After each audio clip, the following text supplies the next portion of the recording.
tí ó tà. ìmáàmù yín lónìí mo fẹ́ kó ní mọ́tò tuntun. Allah. ẹ jòkó. olùwòfin ní tí wọn bá ń jáde pé ìmáàmù ọ̀tà ní lọ ọkọ̀ tí yẹn bá gún máa ń determine respect tó bá fún un. kẹ́nìkan jáde tó lè rọkọ̀ fún chief imam.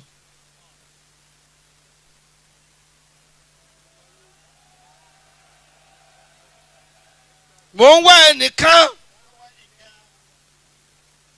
má sì tijú pé wọ́n pa ọ̀fẹ́ sí kara hàn ọ̀fẹ́ ra tiẹ̀ ẹnu ẹni bá wù kó jòkó lẹ́lẹ̀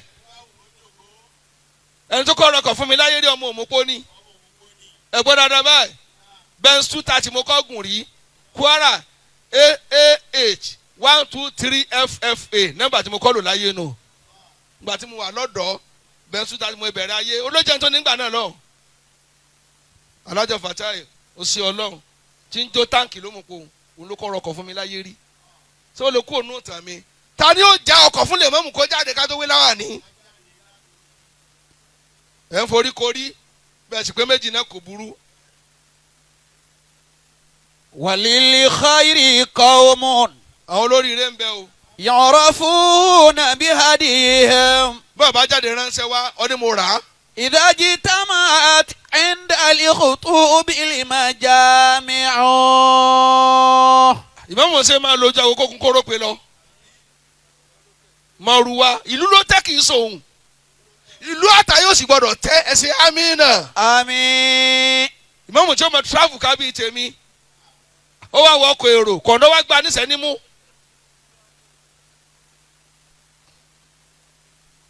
ó yá. wàlí sharri ahlun. ṣé wọ́n pè é ní bàbá. yarafuna bishakilihim. kábíyèsí ọlọ́tà. tushiru. kábíyèsí ọlọ́tà ń bọ̀ akínyín ló kọ́ ọlọ́fà. ilayhim bilfujuri il asabi'u. gẹ́gẹ́ bí ẹ ṣe ṣe káàtẹ́ mi ó kú òní ta ní bọ̀ lọ́ọ̀kan ImamOfa jòkó ń bẹ̀ kì í sáyé ní ìmọ̀ èmi lọ́ọ́ fi kún èmi lọ́ọ́ gbé àgbà látọ̀ ní padà. lil khairi qawmun.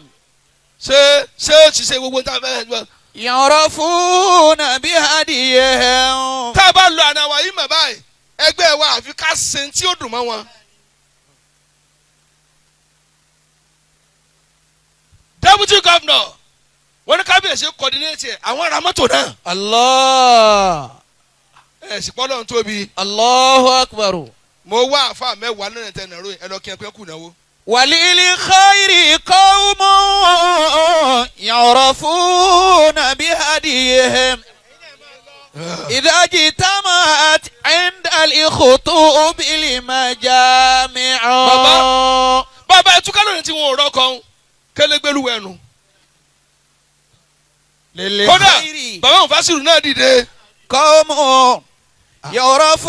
ẹ gbọ́dọ̀ gun ọkọ̀ tuntun lónìí tẹ́ pàdé mi. yarafuna bihadihim. èmi ní ń jẹ́ bẹ́ẹ̀. idha jitamat. ọkọ̀ oyè. ẹ wá ọkọ̀ Grand Imam of Otaland. OtaAwori Kingdom ẹ kọ́ sí.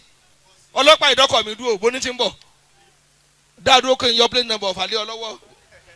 fún rẹ̀ lọ́gbìn wọ́n fà bó lọ́ bí jèrè. walil khairi qawmun yarafuna bihadihim. ṣé ẹ rí i pé yìí dà báyìí. ọ̀dà pọ̀. mo tẹ́ra mi lọ́rùn torí tí mo fẹ́ ṣe náà nù. ìdájí kí ìmáàmù yóò di ọlọ́kọ̀ lónìí. tamaat. ní ọkọ̀ gidi ọkọ̀ tí mo kò subhanallah. indal khutub il majami'u. o lè sọ máìkì ilẹ̀ báyìí nísìn.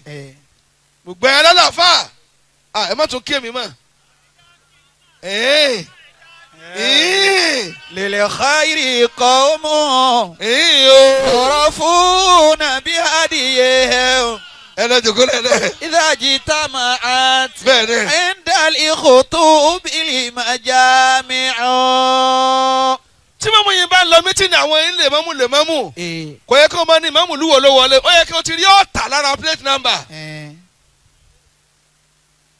ẹ̀yin tí ẹ̀ máa ti ń jẹ́ plate number níjọ́ ni tí mo ń bọ̀ láti ìlú kẹ̀nẹ́dà kọ̀ọ̀lù náà ọmọ ìlú náà lè wá ń bì ìjọ náà lọ́hùn wọ́n wá ń pààyàn lọ́wọ́ ni mo ti wá wọnú ẹ̀ fòkì báyìí sáré bó lè ṣe tíbẹ̀ tó tírígà bá báyìí ó kàn rí chief Imam Agba Ọ̀fà náà ó ní akaramakunmu náà ó kàn dẹnu bá ń kọ́ lẹ́ni pé kì í ṣèwọ́ ní ẹ kọjá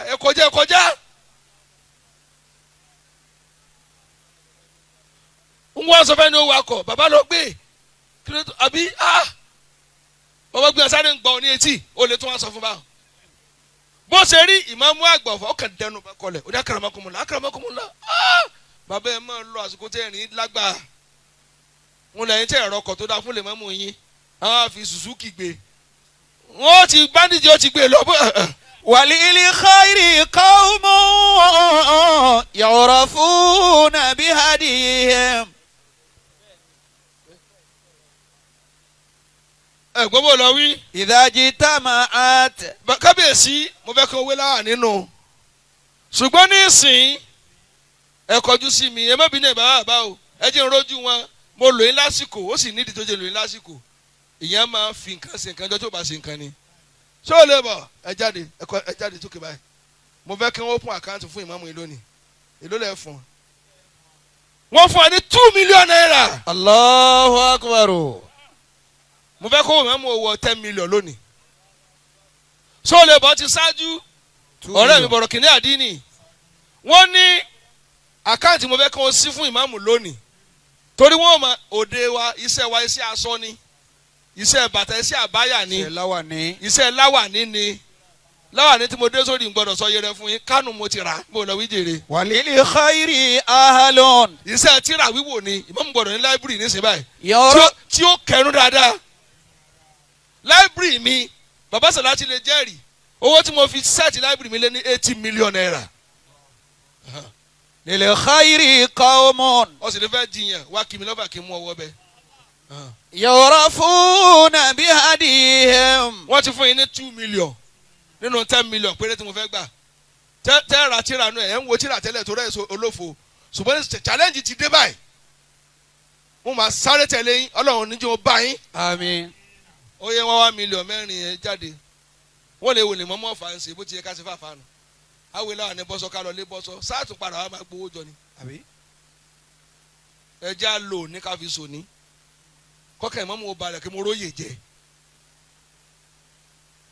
1 million mẹ́rin kí ló dé kó jẹ́ 6 àbí a sì pé 500 mélòó náà kó parí ẹ̀ ká máa lọlé èmi kún lọ fanu ṣùgbọ́n bí mo ṣe rí mo fẹ́ kẹ́ ìmọ̀mù tó jù mí lọ kémi náà má wà wálẹ̀.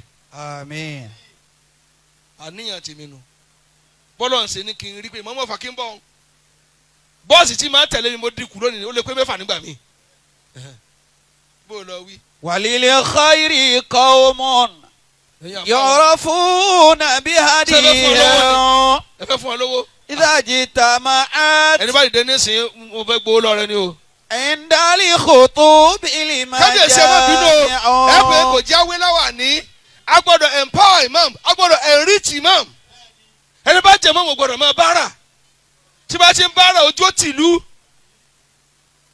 so ẹ fẹ́ mówó wá ni lọ́tẹ̀ nínú ọ̀rùngbà tẹ̀ mówó dání. lil khairi qawmun. a lè bá deputy governor sọ̀rọ̀ wọn because wọ́n ti sọ pé mọ́tò ó ti lọ senator sì wà ń bẹ̀ ẹ̀ má dìde bọ̀.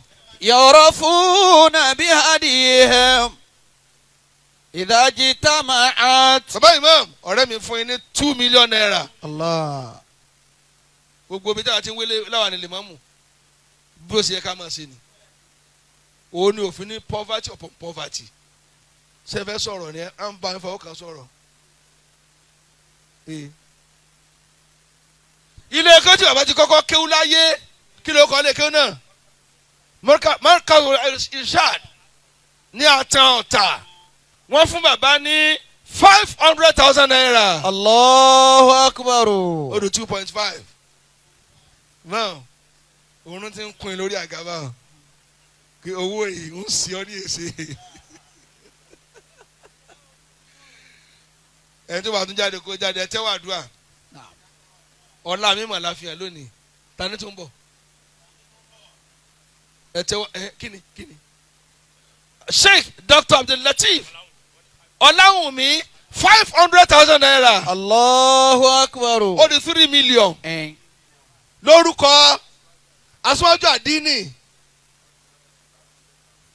àdínì gbogbo Rẹ́mọ àti Ogun State mo ti kà á 500,000 naira. Allah. Ó di 3.5 million. Wọ́n ká bẹ́ẹ̀ mi náà 200 ṣe é bá ń kókó dá kéèyàn kọ́ sẹ́. Wọ́n sì ní sẹ́ kí wò pé ǹjẹ́ ò lọ́ọ́ tó pa yìí ọ́ yípo lórí rẹ̀ ó fẹ́ dàrú.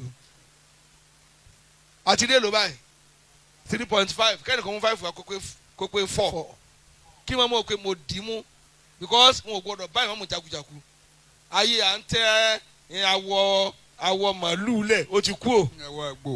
Awọ àgbo kìíní. Àfa ńlá sẹ́ ṣé Shakur ni. Ṣe Shakur. Mo mọ̀ ọ́ tún wá sọ fún mi ọ̀gbọ́dọ̀ sọ orí ẹ mọ́. Al-Mubarak travels and tours 500,000 naira. Allah. 4 million. Bó lọ wí jèrè. Walil khairi ahalon.